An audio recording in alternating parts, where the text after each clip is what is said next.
É mais um episódio chacoalhando a tua telinha e os teus ouvidos nessa hora, pessoal. Nós temos a alegria de compartilhar aqui um episódio recheado de emoções. Nadine Botelho, a nossa grande convidada de hoje, falará a respeito de grandes polêmicas que nós vamos perguntá-la. Mas antes disso, pessoal, Nadine Botelho é psicóloga clínica formada pela UFG, especialista em Gestalt terapia pelo ITGT, alto nível, gente, ITGT. Possui formação em atendimento de grupo e em orientação profissional e de carreira. É professora e pesquisadora. É mestranda, está finalizando o mestrado. Talvez quando você assistir, ela já vai ter finalizado até o doutorado. Mas vamos lá. pelo IF Goiano e possui trabalhos apresentados no Brasil e no exterior. Esse episódio é internacional, senhoras e senhores. Atualmente é sócia proprietária da Juntos, que é uma empresa sobre o desenvolvimento humano e trabalha com atendimentos individuais e em grupo, online e presencial. E seu consultório está em Goiânia. É isso mesmo, na nossa sede aqui dos estúdios Update Mais, que você deve estar ouvindo aí ruídos de expansão novamente aqui dos nossos estúdios, né? Pessoal, a Nadine é famosíssima nas redes sociais também. Siga ela aí, Nadine Botelho. E ela compartilha dicas sobre saúde mental e se apresenta como a amante de chás, conversas sinceras e trocas acolhedoras. Depois de um badalado texto de apresentação. Nadine, muito obrigado pelo convite, muito obrigado por estar aqui, né, por compartilhar sua sapiência conosco e com a nossa audiência. Jacinto Lanas faz às vezes aí de continuar a apresentação e a recepção da nossa convidada especial. Eu queria já deixar ela falar, porque já foi tanta coisa aí, né? Você pode ficar à vontade aqui no nosso meio. E boa tarde, ou bom dia, boa noite, qualquer hora que você esteja assistindo aí, né? E Nadine, se você quiser falar alguma coisa. Poxa, meninos, obrigada pelo convite. Estou muito feliz de estar aqui, compartilhar um pouquinho com vocês sobre a minha história, sobre os desafios, o convite que vocês fizeram. Eu me senti muito honrada. E é um prazer conversar aí com o pessoal, compartilhar um pouquinho, né, apresentar um pouco do meu trabalho. É engraçado que as pessoas acham assim, nossa, a Nadine trabalha com Instagram, faz tantos trabalhos, palestras, mas eu sou tímida. Eu começo super sem gracinha. Mas aqui ao longo do nosso encontro eu vou me soltando, vou compartilhando com vocês o que eu puder agregar. Muito bem, gente, a gente chama aqui as pessoas que a gente tem já uma admiração, né? Já um respeito, né? Então, assim, já de fato se considere, assim, realmente admirada e honrada por nós, que nós te chamamos aqui justamente por você agrega, né? E justamente nos temas de hoje, né? A gente está aí numa vertente onde as redes sociais têm muita informação, muito conteúdo, muito conturbado, tudo muito nichado e ao mesmo tempo generalizado, né?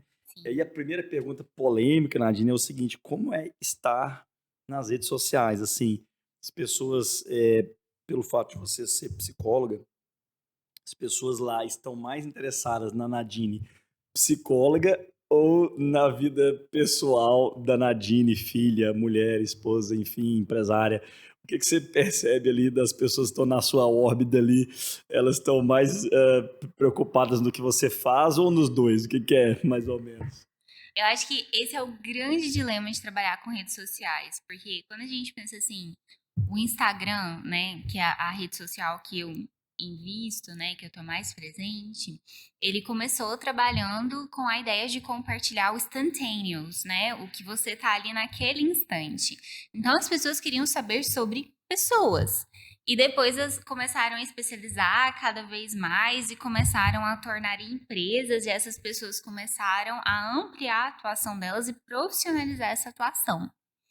E aí hoje a gente tem um monte de pessoas querendo vender serviços e um monte de pessoas querendo saber sobre vidas. E aí entra um grande dilema, como é que a gente separa essas duas coisas? No caso, como eu sou psicóloga, uma das coisas assim que o pessoal mais preza é sobre o sigilo. o sigilo dos meus clientes, o sigilo das pessoas que eu acompanho. E isso acabou sendo transferido para o terapeuta, como se o terapeuta também tivesse que ter um sigilo sobre a própria vida. E aí começaram a vir muitos psicólogos tendo o Instagram aberto para falar só sobre psicologia e Instagrams fechados para a vida pessoal e família. Confesso que eu comecei dessa forma, mas eu vi que não dava certo. Porque a Nadine, pessoa, tá totalmente interligada com a Nadine, profissão. Legal. Né? Então, eu até falo assim, que o meu Instagram, ele se tornou minha vida, meu laboratório. Aquilo que eu acredito, aquilo que eu prego, aquilo que eu estudo, eu tento trabalhar em cima da minha vida e os insights que eu tenho, eu compartilho através do Instagram. Então, isso vem trazendo, assim, pano para manga, digamos assim, de pessoas que se interessam, se identificam, mas pessoas que também confundem o tipo de abertura que pode ter ali naquele espaço. Eu ia perguntar isso, gente, porque teve um vídeo polêmico na rede social da Nadine e eu queria que ela já comentasse de cara isso. Foi no Dia da Mulher, né? E aí você comentou ali algo, Nadine, queria que você explanasse mais isso, assim. Que você pensou ali em 3.000 maneiras de começar o vídeo, porque você queria ter um outro tipo de abordagem para aquela data, né, gente? A gente está aqui falando de uma mulher empreendedora que está visível nas redes sociais e vai ser muito importante você entender agora o porquê ela vai enriquecer esse bate-papo agora com esse tema, assim, das pessoas confundirem a abertura que você dá ali, mostrando a sua vida. E depois eu quero até falar sobre esse negócio de ter Instagram profissional e pessoal separado. Tem muitos clientes que me perguntam isso lá na agência. Falam assim, Vitor, eu faço um Instagram pessoal e um profissional ou eu misturo as coisas? Eu falo, depende muito de você, né? Depende muito do que a pessoa vai fazer. Se você está acostumado a viajar, tirar foto ali de sunga, de biquíni, não sei o quê, pensando que seus clientes estão na tua rede te observando. Então tem gente que não tem essa liberdade, ou depende muito da profissão ou daquele negócio específico. Mas antes, eu quero de fato que a Nadine explique aquele vídeo, aquela postagem do Dia da Mulher. O que aconteceu especificamente e qual era a sua indignação ali por detrás, que eu achei muito relevante, né? Tem muitos homens que assistem aqui. Eu acho que a Nadine é a primeira mulher que a gente entrevista. É isso? É isso, produção? É isso? Exatamente. Parabéns, senhoras e senhores. Nadine é a nossa primeira convidada, né? Então, assim, de fato, um tema relevante para mulheres. Deve acontecer com homem também, mas eu acho que pela uma característica cultural, talvez aquela coisa que você pontuou seja mais com mulheres. Então, queria que você comentasse lá aquela situação ali do Dia da Mulher, especificamente, que você falou lá no Instagram. Como eu comentei, eu trabalho as duas vertentes juntas. Conquistas pessoais, coisas da minha realidade pessoal, eu compartilho tudo pela mesma rede que eu compartilho informações, insights dentro da minha área do conhecimento e da ciência que eu trabalho, que é a psicologia. O que aconteceu então? Não foi de agora, teve um estopim, mas há um tempo vinha acontecendo de mensagens indevidas que eu vinha recebendo de alguns homens. Então, mensagens, não aconteceu em nenhum momento de enviarem fotografias, mas mensagens com conteúdo explícito, solicitando fotografias, né? Eu não sei qual é o nível de palavra que pode ter aqui, mas assim, mensagens querendo saber a abertura para sexo, como é que aconteceria, com mensagens invasivas no todo. Eu não tô querendo falar explicitamente o que tinha no conteúdo dessas mensagens. E à medida que foi tendo mais e mais visibilidade, essa quantidade foi aumentando drasticamente. Enquanto estava só por direct, tava até tranquilo, tava uma coisa assim, veladinha, tranquila. Era eu bloquear, excluir, uma questão da Nadine. Depois começou a aparecer em alguns comentários de postagem, né? Não com o mesmo teor tão pesado das mensagens de direct, mas com implicitações que foram gerando alguns tipos de desconforto, né? Então, chegou um momento que eu tava tendo que começar a vigiar comentário para eu controlar a visibilidade, que aquilo dali é um board, né? Você tá exposto ali. E aí, a gota d'água, que foi o que aconteceu esse ano, foi que como o Instagram tem a divulgação do meu trabalho, ele tem o contato, o link de acesso para o meu WhatsApp, né? Que então é a minha via de acesso, é por onde os meus clientes entram em contato. Agenda consultas, enfim. Exatamente, é minha rede de trabalho, o WhatsApp, é por onde eu agendo, é por onde eu marco, por onde eu faço toda a minha comunicação. Né? E aí, o que aconteceu? Começaram a enviar mensagem pelo WhatsApp e quando eu menos esperava, começaram a fazer ligações. Uau. Né? Então, assim, chegou num nível de invasão virtual muito grande.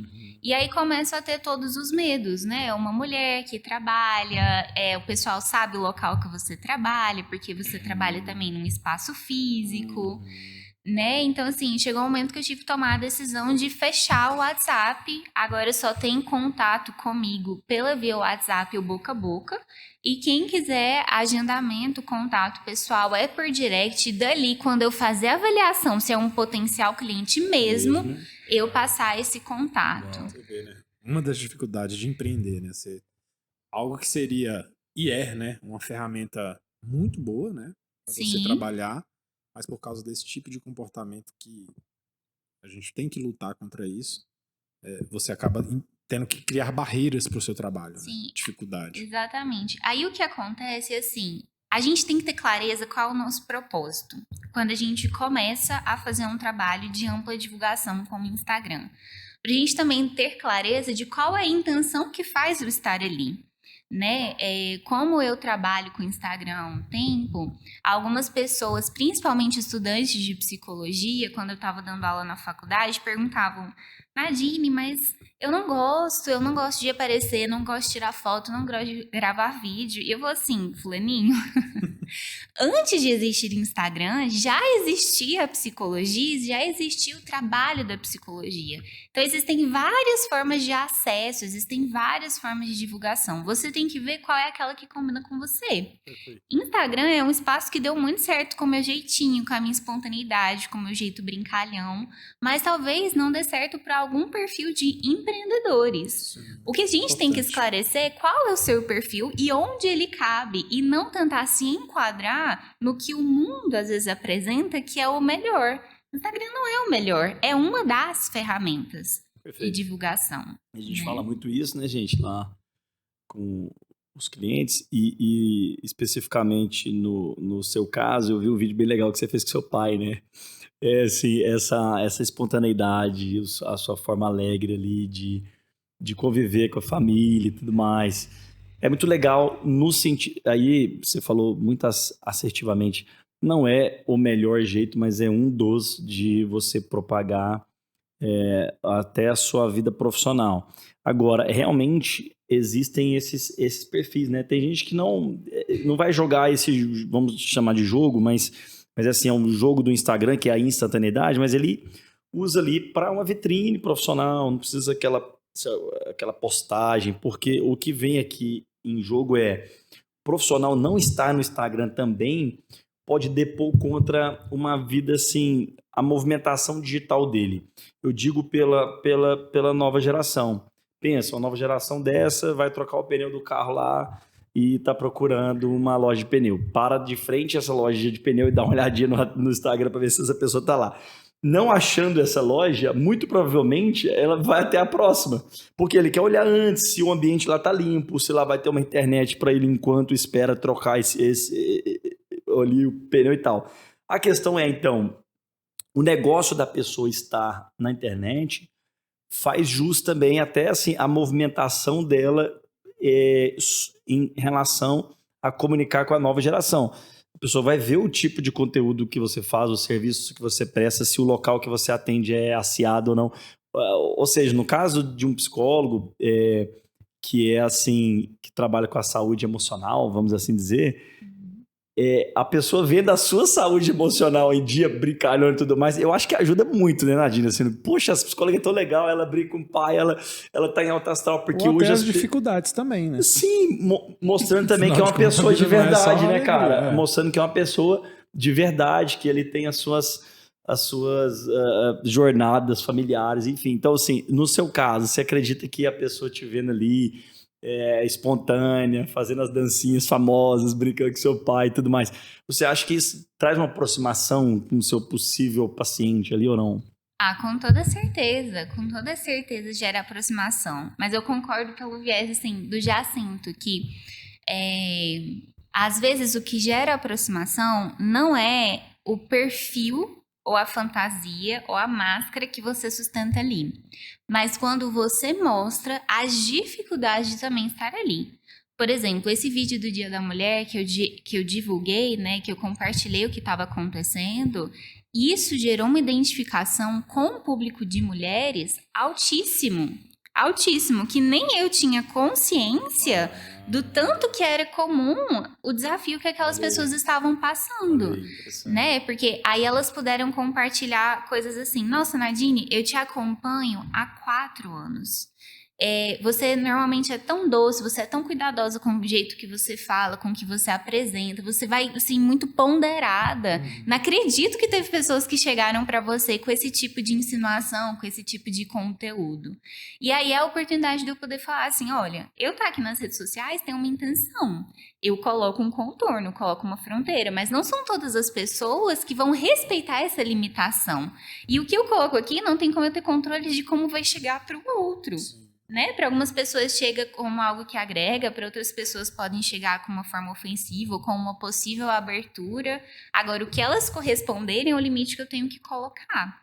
Isso é grave demais, né, gente? Assim, a gente aqui fala muito também assim da postura nobre de um homem em relação... Eu trabalho isso um pouco nas redes sociais, assim, a questão de criação de filhos homens, como é que a gente vai deixar melhores homens para a sociedade, o respeito com as mulheres, o respeito consigo, a priori, né, para depois respeitar o outro. Então, assim, a gente está diante, então, Nadine, pelo meu visto aqui, diante de um sintoma escancarado de que ainda temos muito trabalho a fazer no sentido de formar homens melhores para a sociedade, homens que respeitem os limites, as relações, né? Então, assim, poxa, eu acho que brilha mais ainda a sua vinda aqui, porque é uma das nossas bandeiras, né? Uma da nossa forma de expressar que, poxa, não é um negócio, né?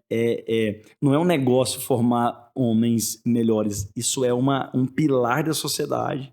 Ou seja, é necessário trabalhar nisso. Isso força mais ainda a minha vida a debruçar nessa causa de formar... Eu tenho 2 filhos, né? Então, eu quero formá-los homens de caráter, homens de bem, homens de respeito, homens que respeitam. E, a partir disso, assim, ajudar a formar outros homens, melhores homens. E aí eu te falo, no seu caso, assim, quando você está lá diante de uma situação de atendimento, eu vou perguntar algo bem, bem, bem polêmico aqui. Quando você está diante de um atendimento, porque você atende homens, mulheres, crianças, tudo. Não atendo crianças. Não atende criança, mas público adulto. Quando você está diante de um homem que você possivelmente, como pessoa e profissional, percebe que ele tem problemas de desvio de caráter desse tipo, dos quais a gente está exemplificando que homens falaram no seu direct. Como é que é, assim, claro que você vai trabalhar as ferramentas ali da psicologia e tal, mas deve ser muito complicado, né? Você percebe ali a vontade de esganar um cara. Como Talvez é que é ela isso? não possa te responder isso, mas...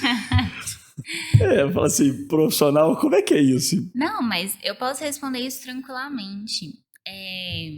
Igual a gente tá falando sobre a postura enquanto pessoa nas redes sociais, eu também sou uma pessoa dentro do meu consultório.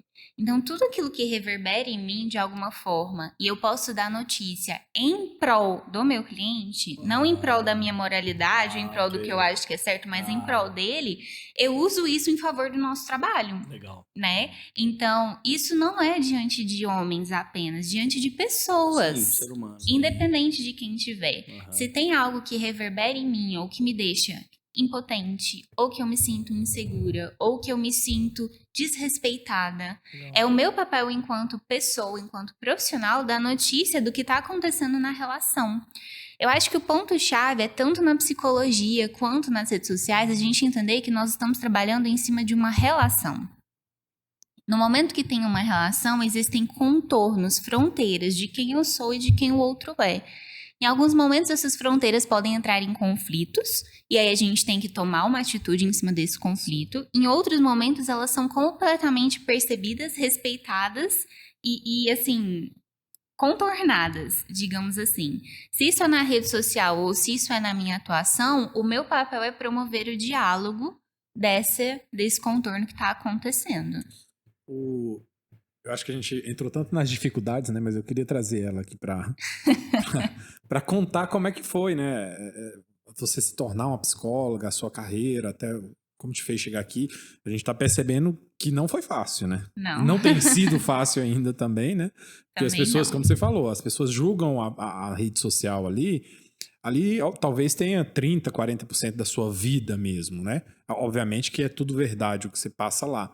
Mas as pessoas muitas vezes até sentem essa abertura, porque, pelo menos o que eu percebo, né?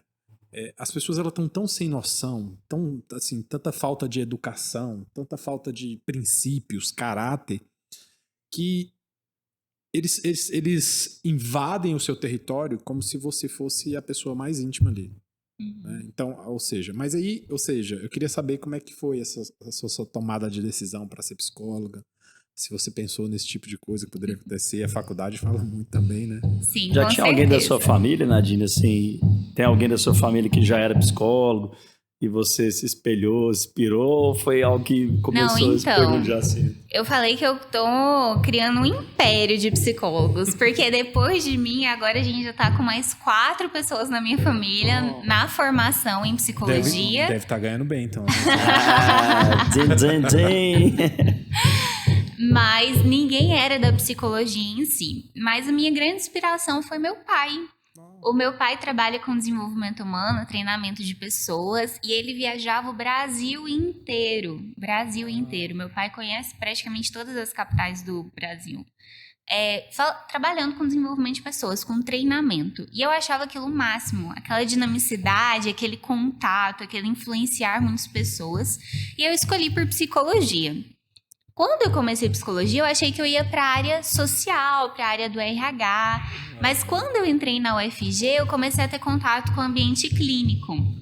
E aí eu não abri mão do meu projeto. Eu comecei a fazer todas as disciplinas sociais, né, e todas as disciplinas clínicas. E no momento do estágio, para minha surpresa e de todo mundo, menos para os meus pais, eu fui para experiência clínica e quando eu me formei, eu já comecei na atuação clínica. Aí eu comecei no boca a boca, comecei dentro de uma clínica, depois eu me propus a ir para um ambiente que meu pai montou, né? E começar a trabalhar 100% autônoma, sem indicação de nenhum plano de saúde, sem indicação de captação por nenhuma clínica. Parabéns, empreendedora raiz, galera. Por minha própria captação. E aí foi quando o meu marido, na época até então, meu namorado, começou a falar assim, uai, vamos tentar Instagram, você tem um jeitinho, você fala bem e tal. E ele que começou a incentivar as gravações, as edições. E quando eu vi, eu tomei gosto pela coisa e me identifiquei. E o negócio crescendo, né, também. Sim. Mas foi ele, assim, que promoveu. Se fosse por mim, eu ficar assim, não, vamos ficar só no boca a boca, não precisa desse tanto de visibilidade. Mas também o mercado foi demandando isso. Como eu trabalhava com palestras, as pessoas iam assistir uma palestra, gostavam e queriam acompanhar. E não tinham aonde me acompanharem. E aí foi quando até uma outra profissional falou assim, Nadine, então, eu tô vendo as pessoas querendo te acompanhar, querendo te ver crescer e elas não têm aonde estarem. Foi quando eu criei o perfil profissional e que não deu certo, porque lá eu quis ficar só no profissional, virar só uma coisa informativa e que não gerava liga. Quando eu juntei com o pessoal e comecei a compartilhar as minhas vivências, aí o negócio girou e a gente começou a ampliar muito, assim. Essa questão de 2 perfis, eu tentei fazer também no meu, mas o primeiro passo não é nem só que não há engajamento, mas também é uma dificuldade você sustentar 2 perfis, é mais trabalho e a vida é corrida, né, hoje em dia. Então acho que era um pouco mais difícil mesmo. As pessoas te perguntam se você gera renda no Instagram. Assim, tem gente que te pergunta. A gente vai perguntar. Se alguém nunca te perguntou isso, nós perguntaremos right now. Alguém, assim, que eu quero saber assim. Alguém já te perguntou, como eu vou te perguntar agora? Nadine Botelho, você ganha dinheiro com o Instagram algum momento na sua vida? Alguém te oferece, faz um stories aqui, que tal, não sei o quê. Ou tem algum, naquela vez que o Instagram começou a remunerar por lives e tal, você já ganhou algum dinheiro de Mr. Mark Zuckerberg? O povo e o universo quer saber agora. Vamos lá, valendo! Eu nunca ganhei dinheiro da plataforma Instagram, mas eu já ganhei e ainda ganho através de patrocínios. Sim. Né? Então, às vezes é divulgação de um projeto. Eu não gosto muito, assim, da ideia do ganhar dinheiro, porque ele não é meu ambiente de trabalho. É uma coisa que eu gosto e eu juntei o útil com o agradável. Então, muitas vezes isso gera permuta. Né? Então, uma instituição de ensino quer lançar um curso, eu ganho uma vaga, né? Legal. De qualquer formação Porque não é seu que eu objetivo queira. fim, não é gerar renda com o Não. Instagram. Mas ainda assim, também já tiveram Gera, né? momentos que eu falei, olha, Automaticamente. nenhum serviço aí que você está oferecendo compensa, então vamos pro monetário. Legal. Então, sim, o Instagram hoje me dá uma renda, mas assim, ela é simbólica, né? É mais de uma troca de serviços mesmo. Vem mais dos seus pacientes, que também vêm pelo Instagram. Aí sim, outra renda que vem dele, mas não necessariamente com ele. Sim, Né? mas aí não é pelo Instagram, é uma captação que o Instagram me ajuda a fazer e eu ganho pelo serviço Sim, psicoterapêutico exatamente. ou de orientação profissional que eu faço, ou de palestra. Queria entrar numa outra área polêmica aqui. Eu quero entrar em polêmicas. Gente, a cara do Victor tá uma cara de sapeca. Hashtag polêmica. Motivo. Eu quero saber o seguinte, senhoras e senhores. Todo mundo fala que é difícil ficar na frente de um psicólogo, né? Eu mesmo tô aqui e falei assim, gente, será que a Nadine tá observando a gente como Nadine ou como psicólogo, né? Será que ela tá vendo assim, ele olhou pra direita porque ele tá elocubrando. Vamos ter que divulgar o making-off depois. Isso é clichê, todo mundo deve te perguntar, né? Mas assim, você quando está... por isso que eu falei lá de trazer aqui seu marido, porque eu brinquei assim, será que deve ser fácil ser marido de psicóloga? Agora você tá me olhando não como Nadine, você tá me olhando como psicóloga, você tá me olhando... Chega assim, senta aqui, você tá me avaliando. Então assim, na sua casa, existe isso assim, alguém fala assim, Nadine, para com essa questionar de psicóloga, olha pra mim como Nadine, seus pais, alguma coisa assim... Você se pega observando as pessoas clinicamente, mesmo não estando no trabalho, ou seja, quando você está apaisana, você se pega usando as ferramentas ali de observação e tal, de análise. Como é que é isso? É verdade isso na vida de um psicólogo? Eu sempre quis perguntar isso. Mas ela vai responder. Não, eu vou responder com sinceridade. Na verdade, na minha realidade, é o oposto. As pessoas falam mais assim, mas Nadine, você como psicólogo, o que você acha disso? Eu falo, não sou só psicóloga. Calma que eu tô vendo não aqui sou só. terapeuta. Mas é porque existe, assim, ainda... E eu acho que é um dos desafios da carreira de psicólogo no Brasil, que a psicologia ela é muito nova. A psicologia ela foi validada no Brasil em 62, salvo engano. Nós vamos confirmar essa informação. Legal, hein? Mas 1962. Então, se a gente pensar, é uma ciência, uma profissão muito jovem. Okay. Muito jovem. Há poucos anos atrás, Tocantins e Goiás ainda tinham o mesmo registro, o mesmo conselho regional. Olha, cara. Então, mesmo não sendo mais... ok. Então, em cima disso, ainda existe um estereótipo muito grande da psicologia. Como se a psicologia ela fosse reducionista ao ponto de eu bater o olho numa pessoa e saber o que ela está pensando.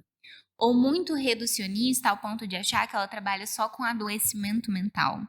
Ou muito reducionista ao ponto de achar que ela tem solução. Ela vai salvar a humanidade. E a psicologia, ela não tem essa pretensão. Nunca teve e nunca terá. Porque ela trabalha com a subjetividade humana. E a subjetividade humana, ela só pode ser entendida a partir de cada pessoa. Então, não tem como eu virar para alguém e fazer uma interpretação em cima do que eu tô vendo.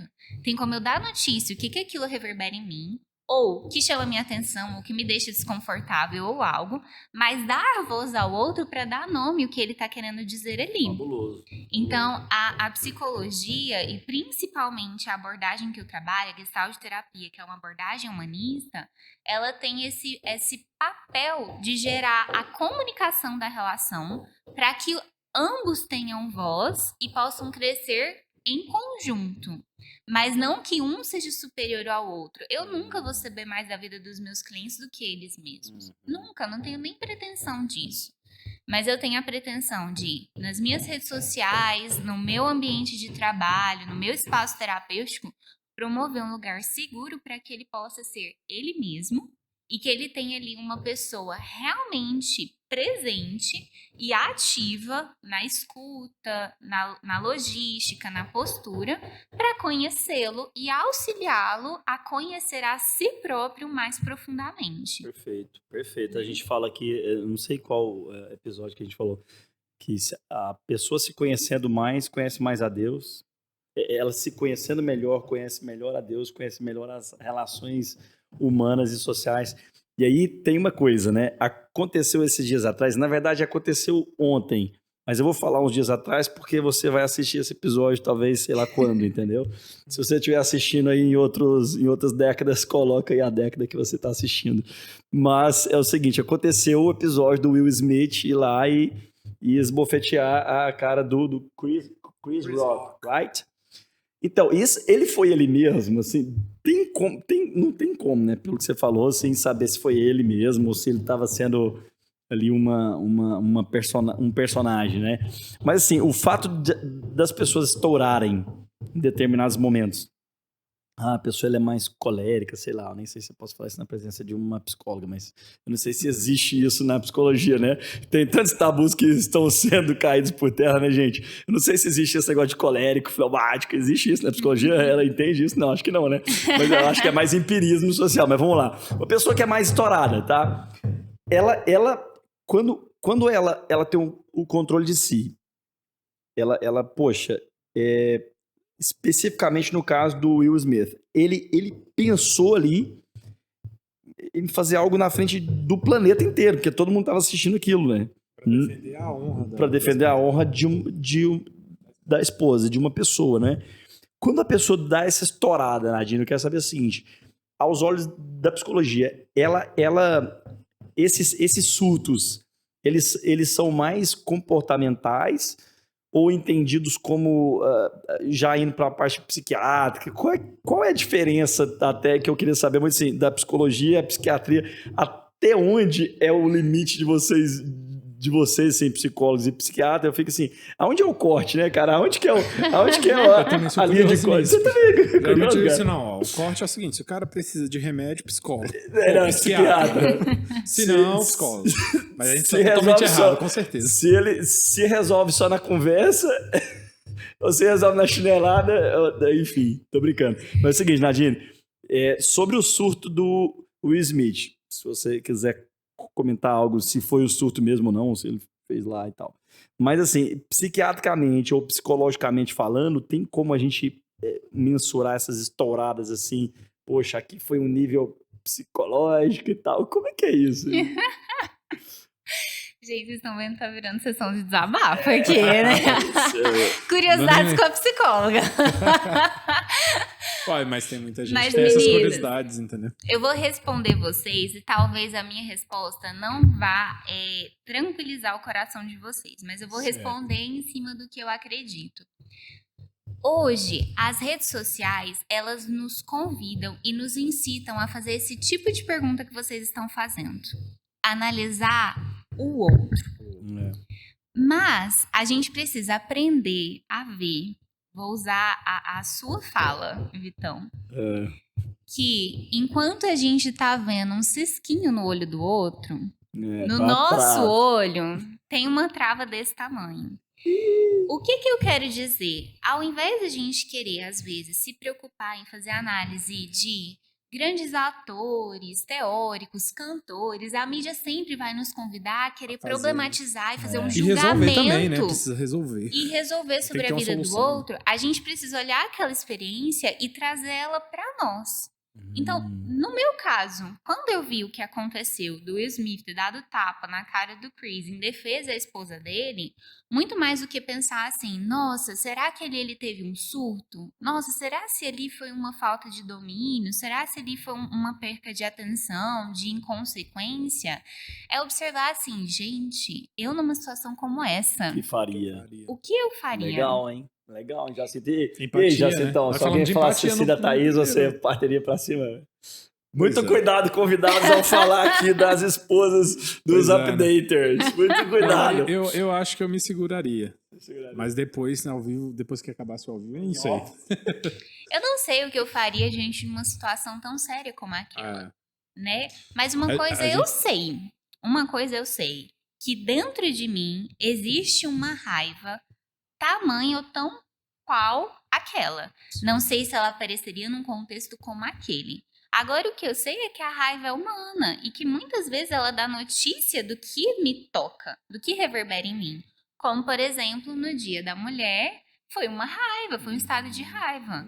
Gente, eu fiquei com muita raiva de, num ambiente de trabalho, onde eu trago tantos contornos, onde eu tento ser tão cuidadosa, eu ter aquele tipo de invasão que me leva a tomar a decisão que eu tinha.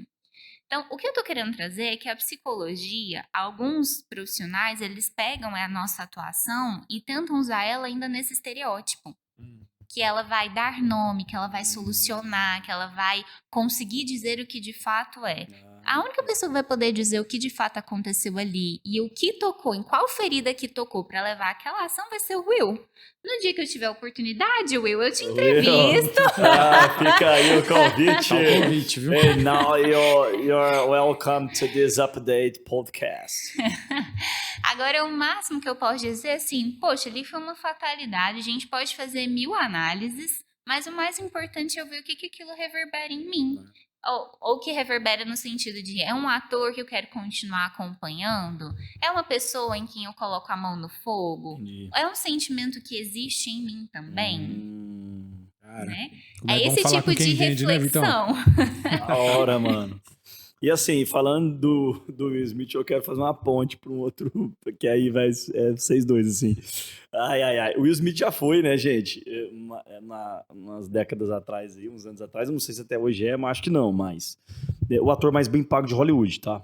Ele foi, por um tempo, assim, o ator mais bem pago de Hollywood.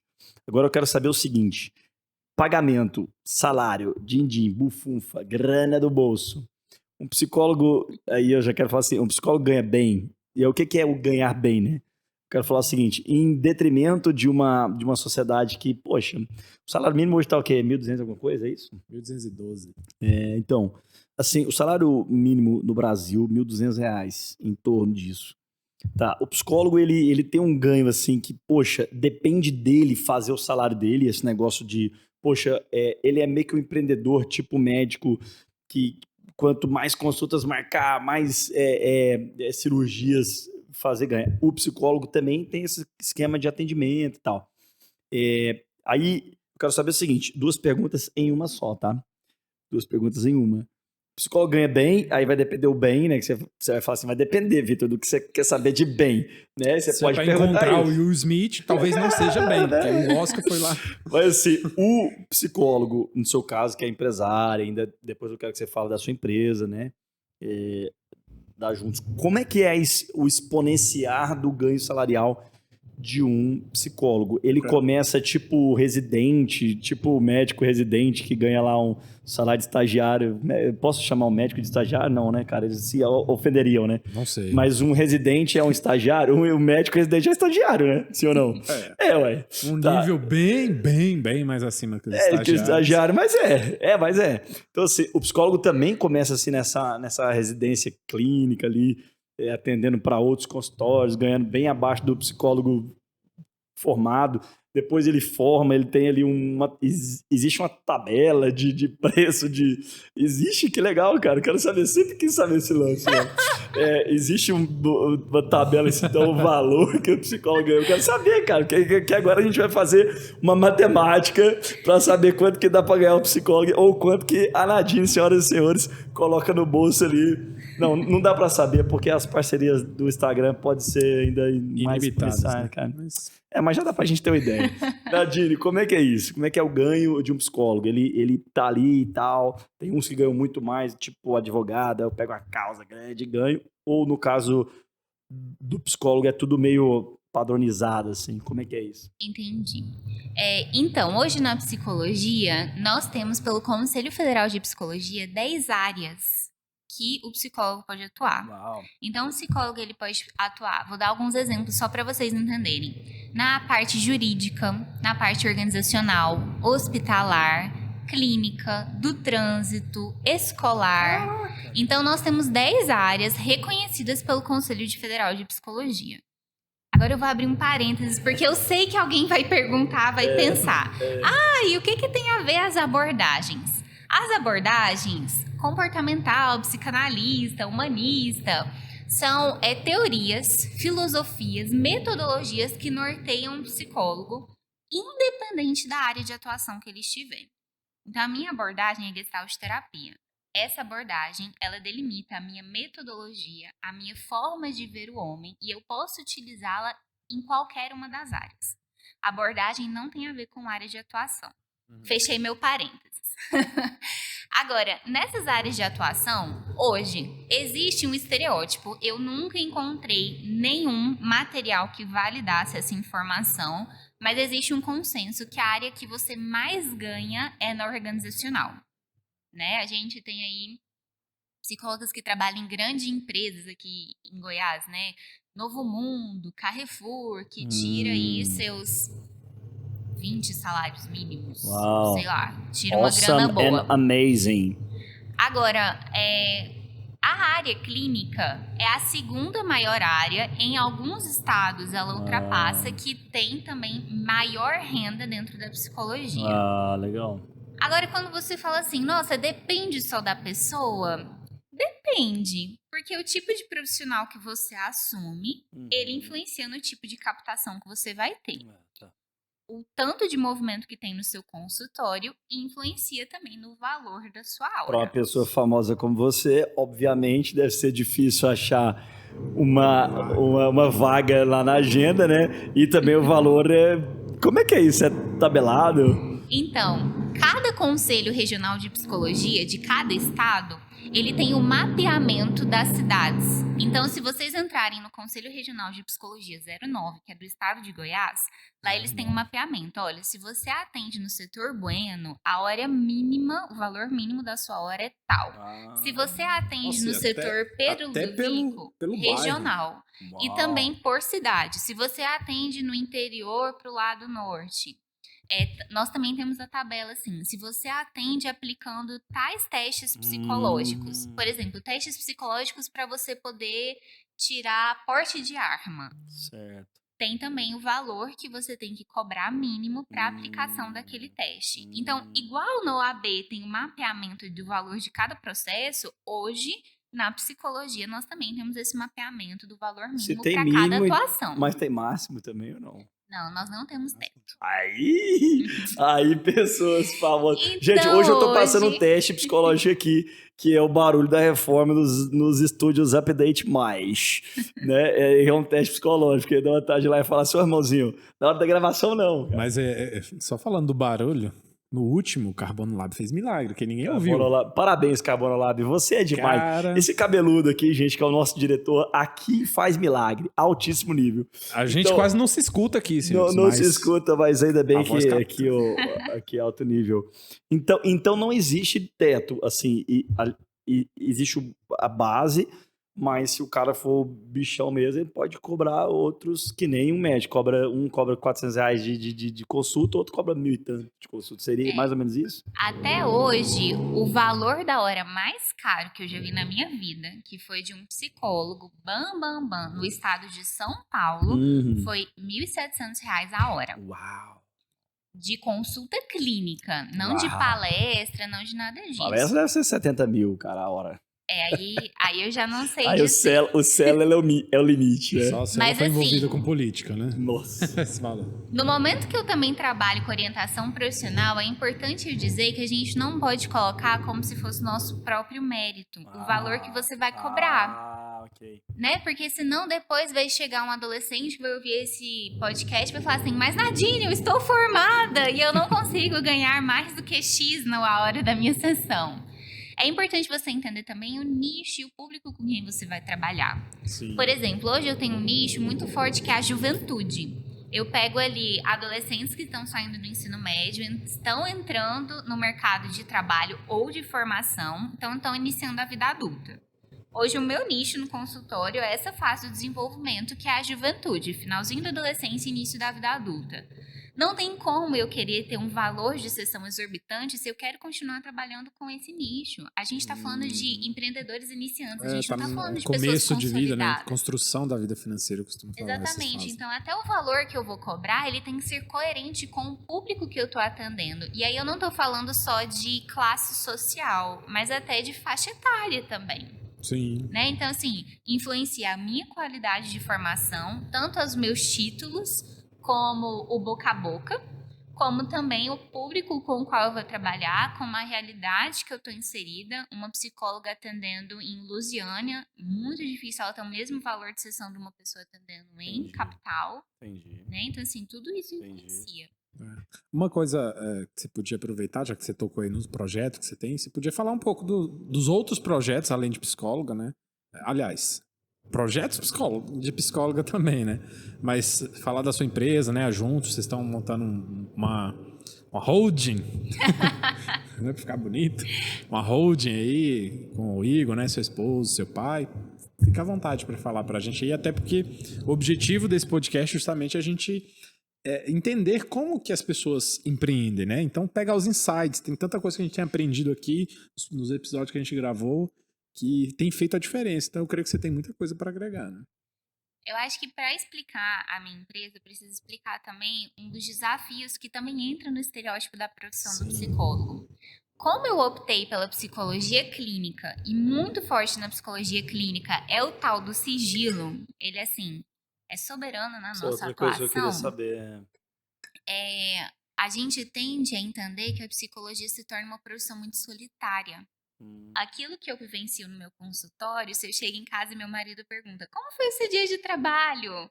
Foi bom, foi pesado, foi ruim? E é isso. Ela deve responder igual os homens respondem, né? Foi legal. Não tem como eu dizer, né? Tipo, a minha família não sabe quantos clientes eu tenho, quais clientes são esses, se eu atendo pessoas que eles conhecem. Assim, o sigilo é soberano a esse ponto. E nesse sentido, por muito tempo eu achei que a minha profissão deveria então ser solitária e eu deveria me virar sozinha, com os meus cursos, com as minhas formações, mas fazer uma atuação totalmente sozinha. Isso caiu a minha ficha ao longo de vários processos, mas principalmente na pandemia, que foram momentos em que eu tive que me ausentar da minha atuação. Ou por um processo de luto, que eu não dava conta de estar presente, tanto nas redes sociais quanto na minha atuação, ou por alguma dificuldade no meu mestrado, que eu precisava focar ali, tinha que me ausentar em outros projetos. E eu fui vendo que mesmo na minha ausência, tudo continuou se movimentando. Ou os meus clientes compreensivos comigo, ou os meus seguidores apoiando uma causa. Por exemplo, a gente teve uma experiência muito legal que no Setembro Amarelo, que é uma das principais campanhas da psicologia, que é a prevenção ao suicídio, a gente fez um vídeo de divulgação e no dia de lançamento teve o falecimento da minha avó. Então, só consegui aparecer no início da manhã para falar assim, chorando nos stories, gente, estou lançando, eu vou postar com compromisso com vocês, mas eu vou me ausentar de qualquer divulgação. E nós tivemos a maior divulgação da história do meu Instagram organicamente. A gente bateu mais de 12 mil visualizações. Sem nenhum investimento monetário, sem uso de hashtag, sem nada. É só com o apoio. Então, esse tipo de experiência eu fui percebendo que eu não trabalhava sozinha. existia um movimento. Não é porque as pessoas não sabem exatamente qual é o trabalho que eu faço com cada um dos meus clientinhos, que eles não estão ali apoiando, incentivando, ajudando numa divulgação, ou quando tem um trabalho que é aberto ao público, que é em grupo, que é um curso, que é um grupo de estudo, existe um movimento. E quando foi caindo minha ficha dessa sinergia, compartilhando com meu marido, ele teve a ideia do nome da nossa empresa, que é Juntos, Desenvolvimento Humano. Eu queria muito um nome que representasse, assim, cuidado, zelo, afeto, mas não teve nome melhor para representar do que o caminhar junto, né? O caminhar junto, independente do profissional que você escolher na nossa empresa, ele está se dispondo a caminhar junto com você. Não na sua frente para te puxar, não atrás de você para te lançar, mas realmente ao lado, para caminhar com você no seu desenvolvimento, passo a passo, respeitando as suas paradas e a sua velocidade. E aí, nesse sentido, nesses juntos, eu fiz a sociedade com meu marido, o Igor, com meu pai, o Wilson. Meu pai é mentor, está formando em psicologia agora, trabalha com treinamento e desenvolvimento Legal. de pessoas. Meu marido é professor, é advogado, é professor de educação física. E nós nos juntamos junto com um rol de profissionais que já trabalhavam com a gente no nosso espaço em prol dessa busca, promover o desenvolvimento humano, mas junto. Que legal. Aqui a gente fala muito disso também, né? Assim, quando a pessoa começa a empreender, ela tem geralmente assim uma reação de isolamento, porque é difícil assim você confessar para sua família que você está no começo, que não está indo bem as finanças, que você está só na parte da semeadura. Você vai falar isso para a sogra, você vai deixar às vezes a sua esposa insegura, se fala isso. Então assim, é um mar de medo, às vezes o empreendedorismo, a vida empresarial. Às vezes você não acha uma pessoa que está passando a mesma situação que você, e aí tem de um isolamento, né? No caso aqui do programa que a gente criou, o Update e tal, é também uma ideia da gente fortalecer, incentivar essa pessoa a não andar sozinha.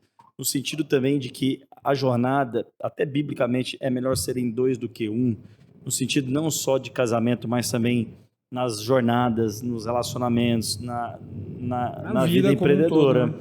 E assim, no seu caso, quando a Juntos não é a primeira empresa que você cria, né? Assim, aí, assim, eu queria saber assim, nessa sua vida, você disse que lá no começo você começou com os clientes do seu pai, parece, sem aquela segurança de um plano de saúde e tal.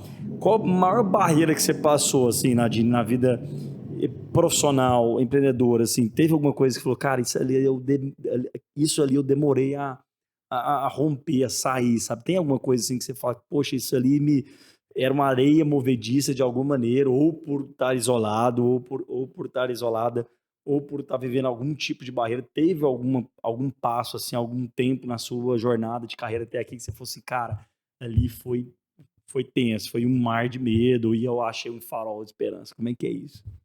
Oxe. Se tiveram desafios assim, né?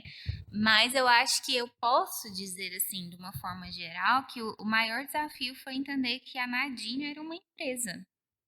Isso daí pegou muito. Eu achava que a Nadine era psicóloga. Ponto. Até eu entender que a Nadine era uma empresa, a Nadine tinha um salário, a Nadine ela tinha uma divulgação, a Nadine tinha uma captação, ela tinha todas as fases que uma empresa tem, que eu, pessoa, era uma empresa, foi muito difícil entrar isso na minha cabeça.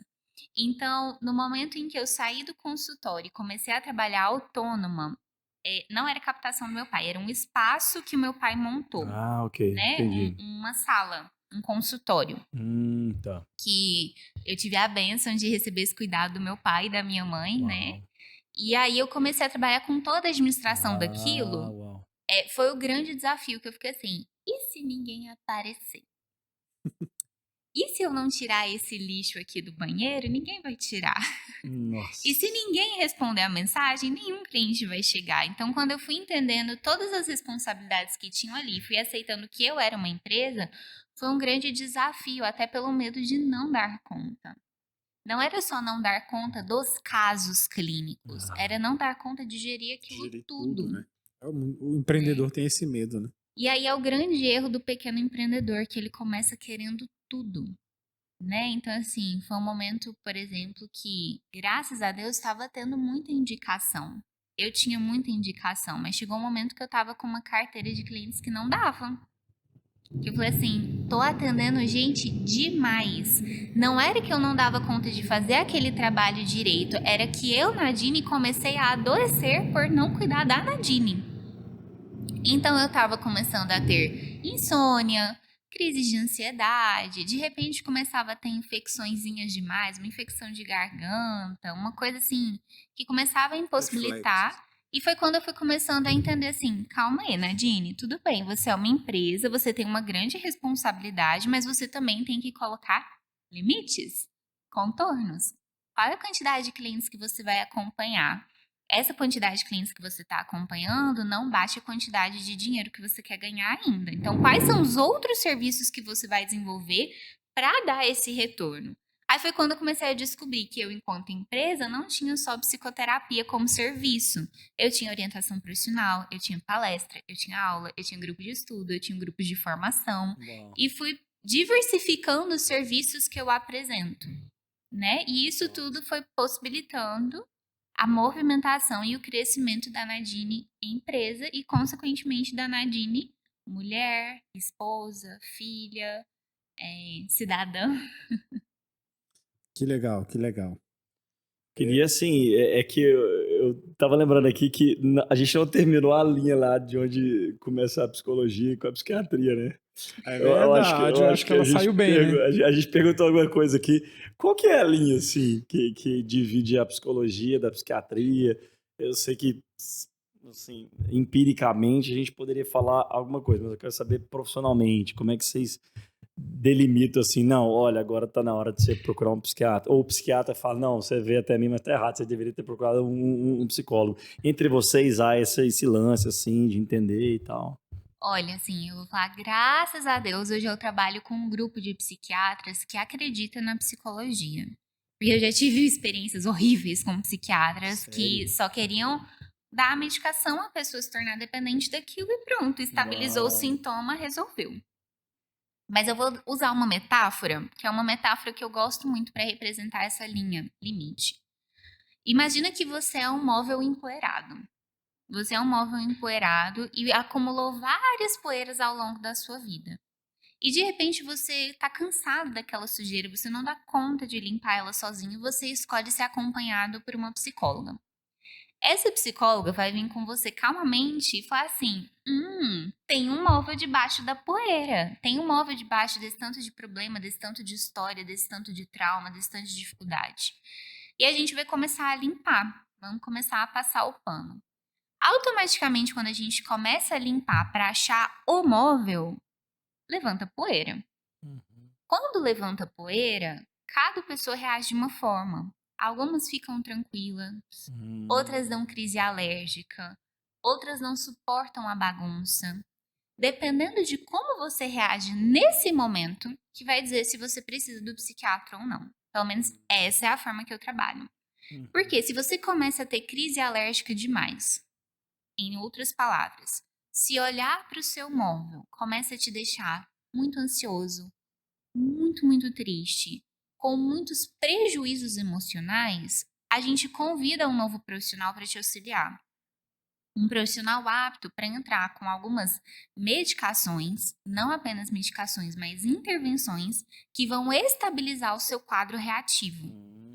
Quando a gente estabiliza a sua crise alérgica, eu vou continuar te acompanhando para a gente achar o móvel debaixo da poeira. No momento em que a sua crise alérgica estabiliza, a gente vai continuar sendo acompanhado para retirar aquela intervenção e ver como você fica diante de um novo móvel. Então, é uma linha tênue, não só porque são ações e intervenções diferentes. Eu vejo meu cliente toda semana. O psiquiatra vê de 1 em 1 mês, 3 em 3 meses, 6 em 6 meses e 1 em 1 ano.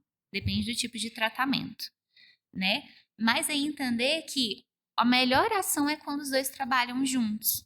Pode ser que a pessoa ela comece a se perceber com a crise alérgica sem nem ter levantado a poeira. E ela vai no psiquiatra primeiro, e ele indica a psicóloga, porque a psicóloga vai fazer aquele acompanhamento, né? E sem previsão de término. A pessoa, ela, se eu trabalho junto no acompanhamento, eu não quero dizer pra pessoa assim, olha, você vai ficar comigo 1 ano, vou te deixar limpinho, bonitinho, brilhoso pra você seguir em frente. Não, olha, se 1 ano você precisar continuar a estar aqui, depois que você vê o móvel, você achar legal e quiser colocar novos incrementos e continuar querendo ser assistido, meu papel é estar aqui, à sua disposição. Então, é um trabalho, assim, muito fluido, de muita entrega. Muita, muita entrega. É muita energia que é movimentada em uma sessão com cada cliente.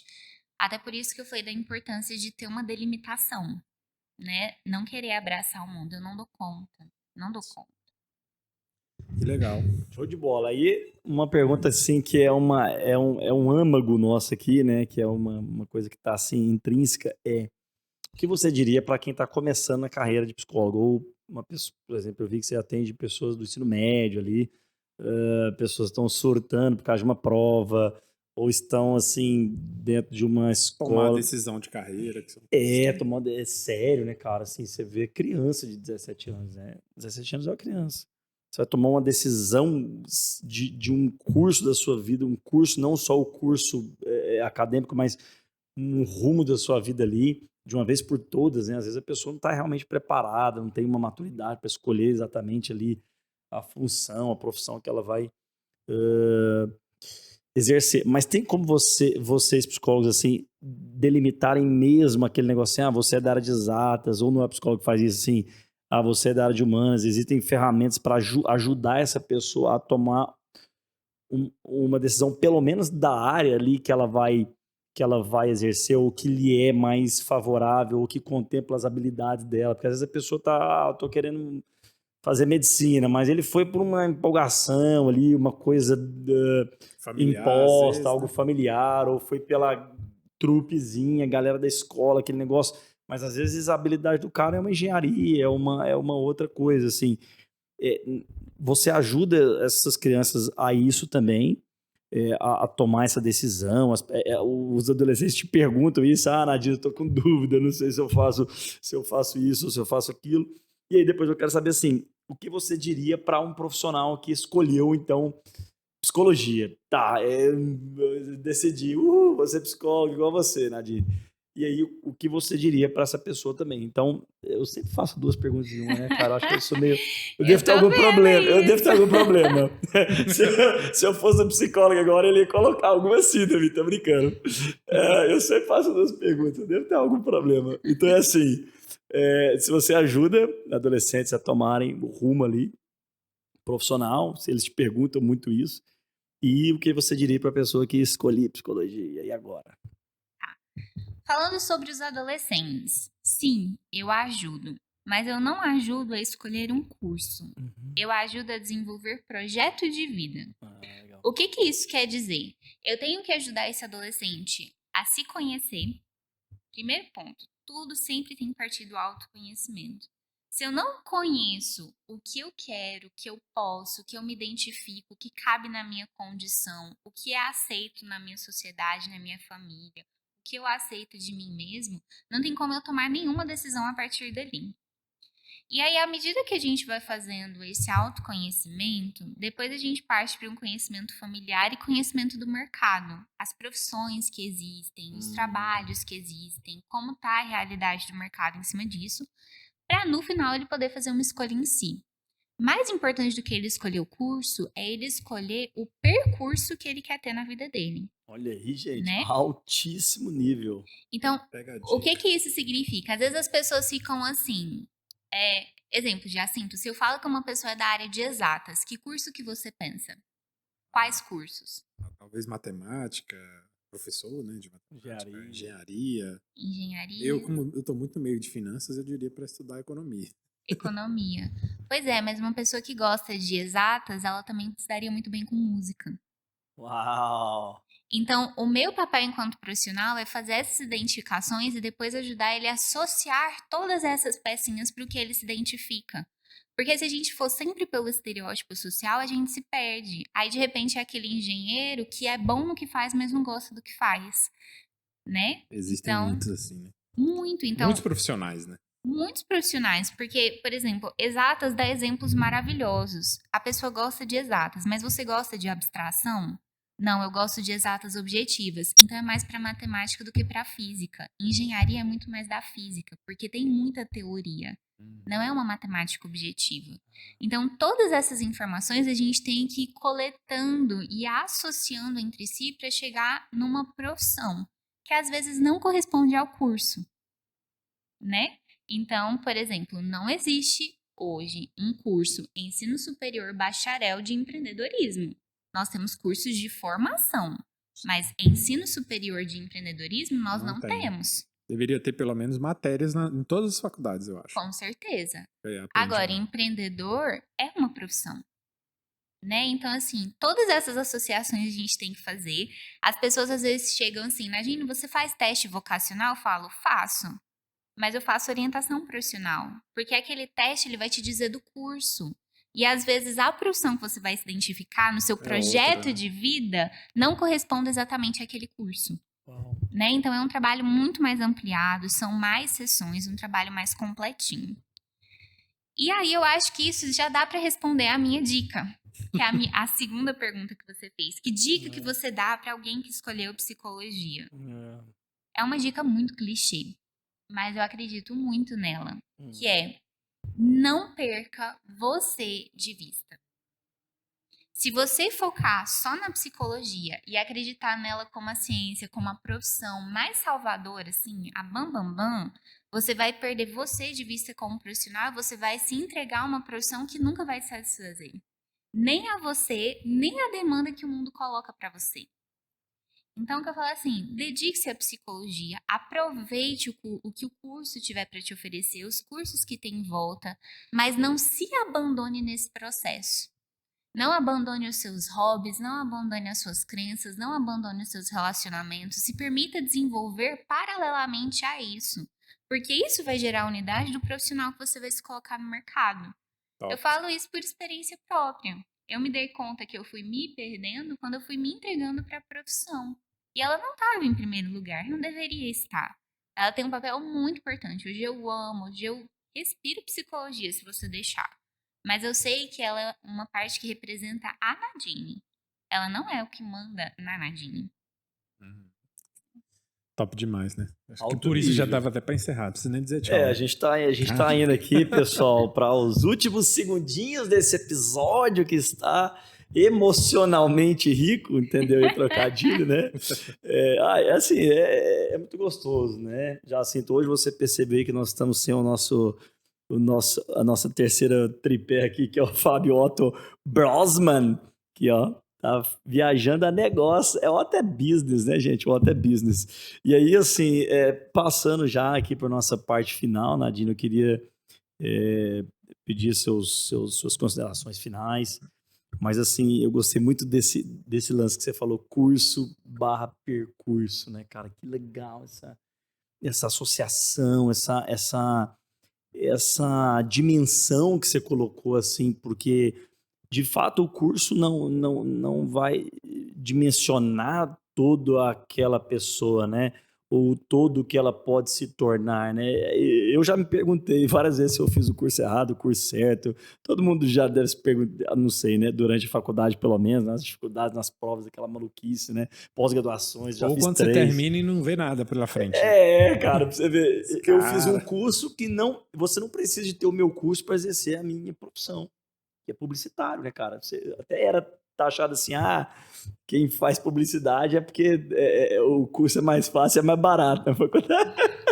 Então, assim, e depois, lógico, entrei no mundo do empreendedorismo e tal, da docência, enfim, mas essa questão sempre persegue as pessoas. Poxa, o curso, ele realmente contempla tudo que a pessoa é, né? Ou então Nunca, né? Não é nunca, cara, aquela fase da academia, poxa, 4, 5, 6 anos, depois as pós-graduações. Cara, eu vejo que o ser humano é tão maior do que aquela caixinha, né, cara, acadêmica, assim, mais... E a gente vai experimentando, então, nas vivências, nas necessidades e no serviço que a gente recebe e oferece durante a nossa vida e as jornadas. Então, assim, para finalizar, eu queria que você falasse ultimamente dessas últimas palavras sobre essa balança, assim, né?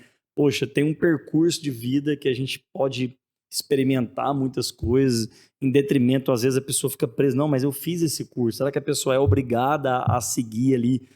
Ah, mas eu fiz esse curso, mas a minha vida parece que o que eu vejo assim, as pessoas E até fizeram um perguntar curso e para ela ficou também, presas, cara. até perguntar para ela, tem algum que, né, que às vezes, por exemplo, com o movimento digital, empreendedorismo digital, eu conheço pessoas que não querem mais nem fazer graduação, faculdade.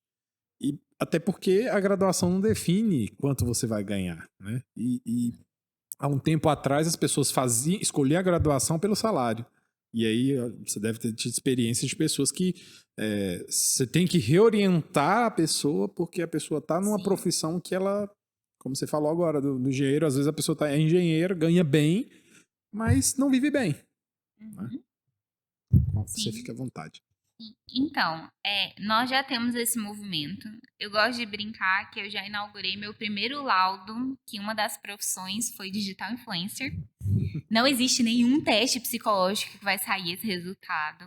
Mas na análise, conversando com a família também concordou. Eu falei, sempre falei pra ele, vai dar super certo. Então, realmente, assim, se identificava. E a gente precisa superar essa realidade. Superar essa realidade de que você não vai ser alguém na vida só se você tiver um anel no dedo, né? Que as pessoas falam, de um ensino superior.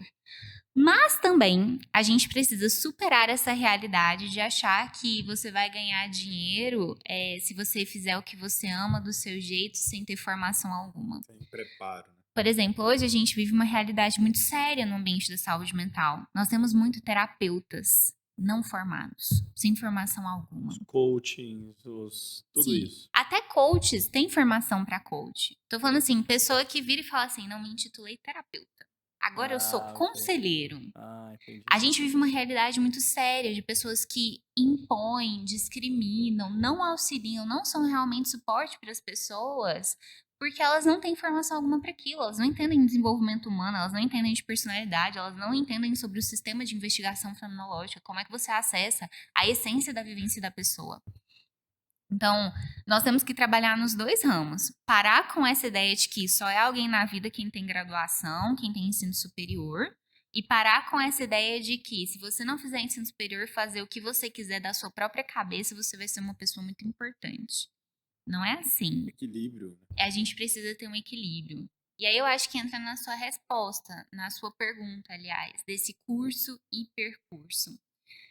Vou falar uma coisa que é para instigar realmente vocês a pensarem. Freud fala que a vida tem dois pilares, o amor e o trabalho. Outras pessoas, outros teóricos mais recentes, assim, Bohoslavsky, outros profissionais, já falam que na vida a profissão cabe a 1/3 de tudo que você faz. 1/3 é a sua vida e tudo que compõe ela. O outro, 1/3 suas necessidades básicas, sono, limpeza, higiene, e o outro 1/3 a sua profissão. Então, a gente está falando que a profissão sempre toma um lugar muito sério na vida da pessoa. Hoje, eu, Nadine, prego que eu quero que a minha profissão seja 1/5 da minha vida. Eu não quero que ela seja o pilar principal, eu não quero que ela seja o meu ídolo em quem eu coloco todas as minhas forças, a minha carreira mais importante para mim. Hoje eu quero que as minhas relações sejam mais importantes para mim. Então, até numa apresentação, quando eu falo assim, olha, sou apaixonada em chás, obrigada pelo chamate de hoje, meninos. Trocas sinceras e encontro, porque para mim isso tem que nortear a minha vida. Essa possibilidade de conhecer pessoas e transformar a minha profissão até nisso, que é uma maravilha. Ser psicóloga combinou muito bem com as coisas que eu gosto. Sim, que bom. Né? Para de fato eu poder me desenvolver como pessoa, não pensando só o que eu vou deixar no mundo, mas pensar também o que eu vou desenvolver enquanto eu estou neste mundo. Né? Então, assim, são coisas muito sérias, são coisas que a gente tem que reavaliar. Temos que buscar ser bons profissionais, mas não apenas profissionais. Que Top. isso. Gente, nós ficarmos... Eu não sei se todo psicólogo é assim. Todos os psicólogos que eu conheci na minha carreira eram assim, uma fala gostosa, né? Que fala bem. É um português... Gente, o dia que eu falar igual a Nadine, nessa fluência toda, nessa facilidade, aí vou ficar Só não pode importante. ficar tão né? meigo. Eu vou ficar importante, né? Já sei. Então, dá aquela mendigada básica do nosso like aí. Galera, a gente não pediu nenhuma vez, né? Nenhuma Mas não é vez, pelo amor de possível, Deus, gente. cara. Vocês não curtiram ainda. Não seguiu a Nadine. Tem que seguir, tem que compartilhar, tem que, como eu falei, marcar o balangadango lá para poder receber as notificações. E é isso. Nadine, dê suas considerações finais aí. Nós estamos muito gratos pela sua presença. Eu creio que o conteúdo agregou, para mim agregou demais. Creio que pro Vitão Tô também. saindo aqui mais rico. E eu creio que para o pessoal que está assistindo também, comenta aqui embaixo o que vocês acharam, faça alguma pergunta, qualquer coisa a gente passa para a Nadine, ela responde e por aí vai. Meninos, muito obrigada pelo convite. Senti falta do Fábio aqui, pra gente ter mais trocas. Isso. Mas foi muito especial. Vocês veem que é algo que eu amo conversar sobre, amo desenvolver ideias em cima disso. E eu tô à disposição para novos convites, já tô super à vontade aqui. Casa, né? Está em casa aqui Já nos estúdios quero. Update Mais. Já Top. quero um novo convite, já me auto-oferecendo. Já tá jantado. Mas eu me coloco à disposição de todos vocês. Quem quiser seguir lá no Instagram, @Nadine_Botelho. Manda direct, fala que veio do Update Mais. Vou ficar super feliz em saber. Importante, galera. E Quando que a a gente gente tiver- continue essas trocas por lá. Perfeito. Quando a gente tiver os cursos, né, Fábio, aí já sinto. Já deu o saudade do Fábio, né, que eu né, ia cara? falar, o Fábio trabalha nas questões financeiras, você também. Saúde financeira, saúde mental, emocional. Eu trabalho com saúde mercadológica, marketing. Tô brincando, gente. Vamos lá. É o seguinte, ó. Toda segunda-feira um vídeo novo aí na sua tela, no seu agregador profissional de podcast. Um beijo pra vocês que ficaram com a gente até aqui. Obrigado. Um episódio a mais nesse mundo maluco de comunicação. Beijo pra vocês e até a próxima. Falou! Tchau, tchau.